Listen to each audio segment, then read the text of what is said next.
조선 왕실의 가장 참혹한 비밀 중 하나가 있습니다.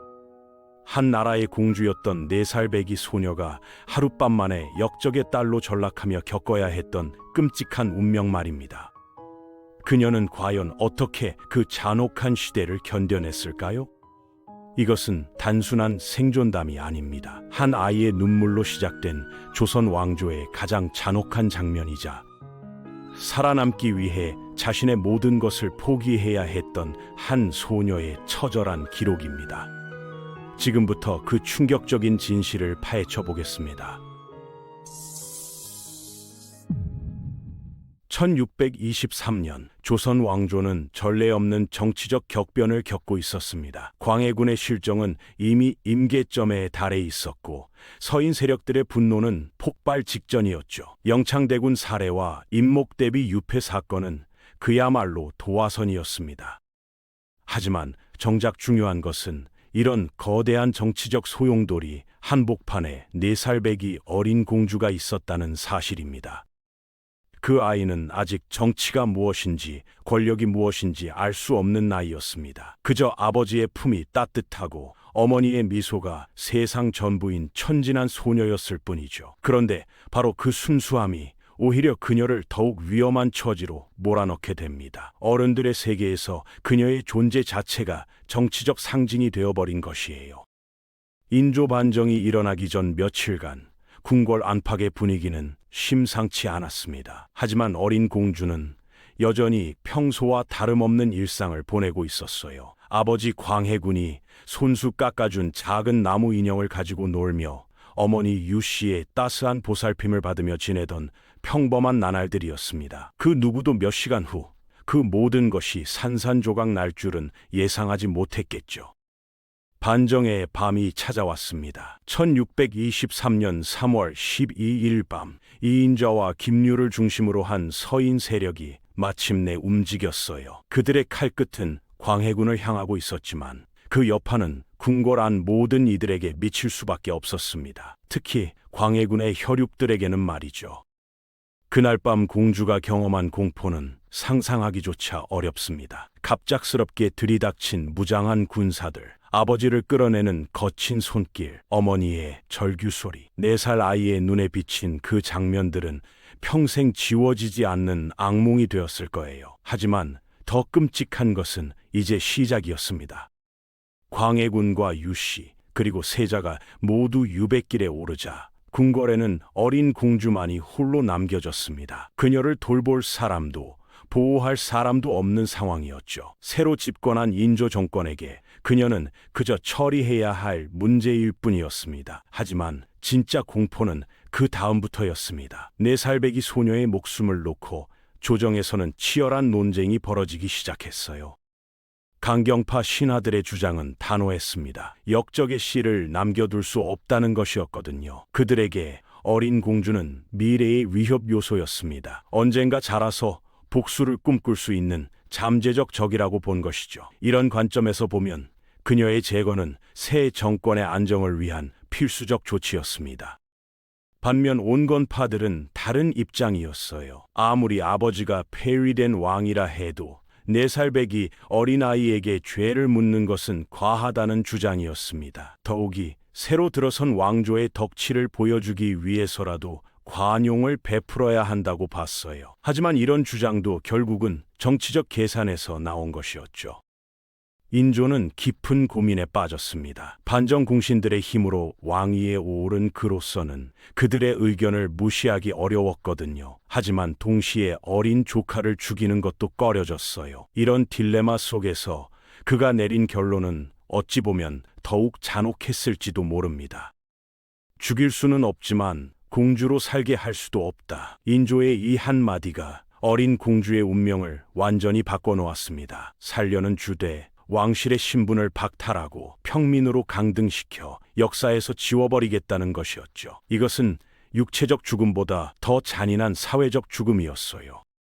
공주의 남편감으로는 박징원이라는 미미한 평민이 선택되었습니다. 그는 아무런 세력도 배경도 없는 인물이었어요. 혹시라도 공주의 신분을 이용해 정치적 야심을 품을 가능성을 원천봉쇄하려는 의도였죠. 이렇게 해서 한 나라의 공주는 하루아침에 평민의 아내가 되어야 했습니다. 궁궐을 떠나는 날, 어린 공주는 자신에게 무슨 일이 일어나고 있는지 정확히 이해하지 못했을 거예요. 다만 더 이상 아버지가 깎아주신 나무 인형을 가지고 놀 수 없다는 것, 익숙한 얼굴들이 모두 사라졌다는 것만을 어렴풋이 느꼈겠죠. 화려한 궁궐 복장 대신 거친 평민 옷을 입고 초라한 가마에 몸을 맡긴 채 궁궐 문을 나서는 그 순간이 그녀 인생의 완전한 전환점이었습니다. 궁궐 밖 세상은 연약한 소녀에게 너무나 가혹했습니다. 남편 박징호는 선량한 사람이었지만 역적의 사위라는 꼬리표 때문에 평생 출세할 수 없었어요. 가난은 늘 그들의 그림자였고 공주는 이제 직접 손으로 일해야 하는 삶을 살아야 했습니다. 한때 수십 명의 상궁과 나인들이 모셨던 고운 소는 이제 거칠어졌고 비단 옷 대신 베옷을 입어야 했죠. 하지만 무엇보다 힘든 것은 정신적 고통이었을 거예요. 자신의 과거에 대해 아무에게도 말할 수 없었거든요. 아버지에 대한 그리움, 어머니에 대한 그리움을 모두 가슴 깊이 묻어둔 채 살아야 했습니다. 그녀에게는 자신의 정체성을 드러낼 어떤 수단도 허용되지 않았어요. 야사에 전해지는 한 일화가 그녀의 처지를 잘 보여줍니다. 과거 궁궐에서 어린 공주를 돌보았던 늙은 상궁이 몇 년 후 그녀를 찾아왔다는 이야기예요. 상궁은 허름한 집 마당에서 나무를 다듬고 있는 초라한 여인을 보고 그것이 자신이 모셨던 공주임을 알아보았습니다. 두 사람은 아무 말 없이 서로의 손을 잡고 한참을 울었다고 해요. 이 장면이 주는 의미는 매우 큽니다. 그녀가 완전히 잊혀진 존재는 아니었다는 것, 그리고 그녀 자신도 과거를 완전히 지우지는 못했다는 것을 보여주거든요. 하지만 동시에 그 만남이 일회적이고 은밀할 수밖에 없었다는 사실은 그녀가 얼마나 철저히 고립된 존재였는지도 드러냅니다. 공주는 자식도 없이 생을 마감했다고 전해집니다. 그녀의 혈통은 그녀와 함께 완전히 끊어진 것이죠. 이것 역시 우연이 아니었을 거예요. 혹시라도 후손을 통해 왕실의 혈통이 이어지는 것을 막으려는 의도가 있었을 수도 있습니다. 그녀의 무덤이 어디에 있는지조차 정확히 알려져 있지 않다는 사실은 그녀의 존재가 얼마나 철저히 지워졌는지를 보여줍니다.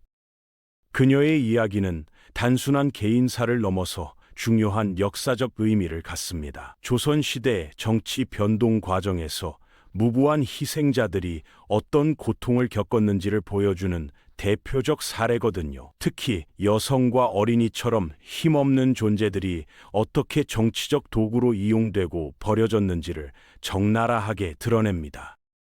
또한 이 이야기는 생존의 의미에 대해서도 깊이 생각해보게 해요. 과연 그녀가 진정으로 살아남았다고 말할 수 있을까요? 육체적으로는 살아남았지만 정신적, 사회적으로는 죽음과 다름없는 삶을 살아야 했거든요. 자신의 정체성을 완전히 포기하고 살아가는 것이 과연 온전한 삶이라고 할 수 있는지 의문이 듭니다.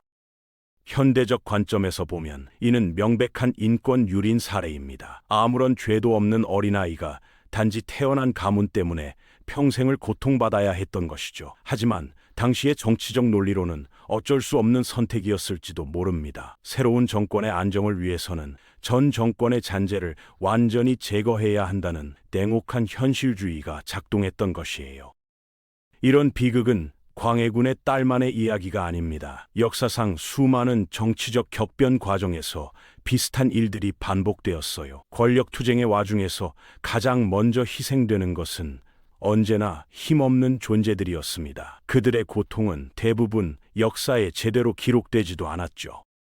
실제로 조선왕조실록을 살펴보면 광해군의 딸에 대한 기록은 극히 제한적입니다. 그녀의 출생과 혼인에 대한 간단한 언급만 있을 뿐, 그 이후의 삶에 대해서는 거의 침묵하고 있어요. 이는 의도적인 기록 말소였을 가능성이 높습니다. 새로운 정권 입장에서는 그녀의 존재 자체를 역사에서 지우고 싶었을 테니까요. 그렇다면 우리는 이런 이야기를 통해 무엇을 배워야 할까요? 우선 권력의 무게와 그것이 가져올 수 있는 파괴력에 대해 깊이 성찰해야 합니다. 정치적 결정 하나하나가 수많은 개인의 삶에 어떤 영향을 미치는지를 항상 기억해야 해요. 또한 역사를 볼 때 승자의 기록뿐만 아니라 패자와 희생자들의 목소리에도 귀 기울여야 합니다. 광해군의 딸이 겪은 고통은 단순히 과거의 일이 아닙니다. 오늘날에도 여전히 세계 곳곳에서 비슷한 일들이 일어나고 있어요. 정치적 갈등과 권력 투쟁의 피해자가 되는 무고한 사람들, 특히 어린이들의 이야기는 현재 진행형입니다. 우리가 이런 역사를 기억하고 성찰하는 이유가 바로 여기에 있죠. 결국 광해군의 4살 딸은 살아남았지만 동시에 죽었습니다. 육체는 살아 있었지만 공주로서의 삶, 한 인간으로서의 존엄성, 그리고 자신의 정체성은 모두 죽어야 했어요. 그녀의 생존은 완전한 자기 부정을 대가로 한 것이었습니다. 이것이 바로 그 시대가 한 어린 소녀에게 강요한 잔혹한 선택이었죠. 오늘 우리가 이 이야기를 다시 꺼내어 이야기하는 것은 그녀에 대한 작은 추모이자 위로입니다. 역사가 기록하지 않은 그 눈물과 고통을 우리라도 기억해 주자는 것이에요. 그리고 이런 비극이 다시는 반복되지 않기를 바라는 마음으로 우리는 더욱 인간적이고 따뜻한 세상을 만들어 가야 할 것입니다. 힘없는 존재들의 목소리에 귀 기울이고 그들의 고통에 공감할 수 있는 사회를 만들어 가야 하는 것이죠. 이름조차 남지 못한 그 아이의 눈물이 오늘 우리에게 역사를 기억하는 이유를 가르쳐 줍니다.